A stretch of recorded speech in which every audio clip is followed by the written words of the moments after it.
Hello, welcome to my YouTube channel আগন্তুক। আমি পিঙ্কি রায় চলে এসেছি আপনাদের সামনে একটা চিঠি নিয়ে। চলো আজকে দেখে নেই চিঠির বিষয়টা কি। Write a letter to your friend inviting him her to the marriage ceremony to your uncle. তোমার কাকার বিয়ে উপলক্ষে অনুষ্ঠানে আমন্ত্রণ জানিয়ে তোমার বন্ধুকে একটি চিঠি লেখো। ঠিক আছে, এবার দেখো চিঠির বিষয়বস্তুটাকে কি লিখতে হবে। ঠিক আছে, প্রথমে উপরে ডান দিকে আমাদের বন্ধুর ঠিকানাটা লিখে নিতে হবে। বন্ধুর নয়, প্রথমে চিঠির উপরের ডান দিকে নিজের ঠিকানা লিখে নেব। ঠিক আছে,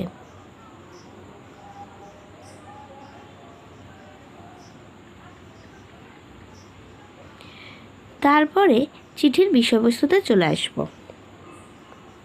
চিঠির বিষয়বস্তুতে কী লিখবো দেখো, ডিয়ার কাবেরী। এখানে তার যে লিখেছে তার বন্ধুর নাম কাবেরী দিয়েছে। তোমরা তোমাদের বন্ধুর যে কোনো নাম দিতে পারো, বন্ধু বান্ধবীর।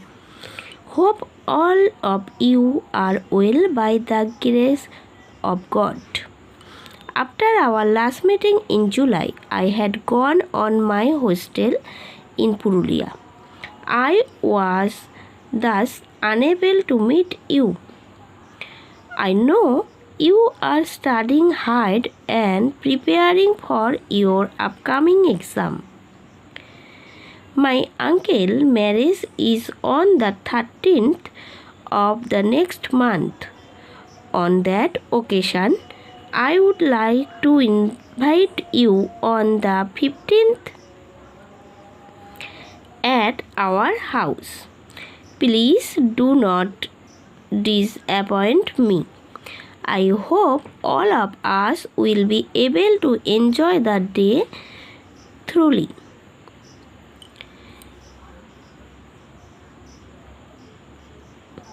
তারপরে প্যারা করে লিখতে হবে, waiting eagerly to meet you all. Convey my regards to the elders and love to the younger one. সবশেষে লিখতে হবে ইয়োর ফ্রেন্ডস, নিজের নাম, যে চিঠি লিখছো তার নাম লিখতে হবে।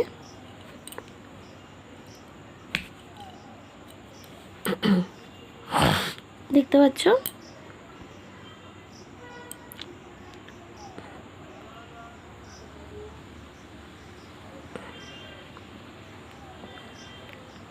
ঠিক আছে।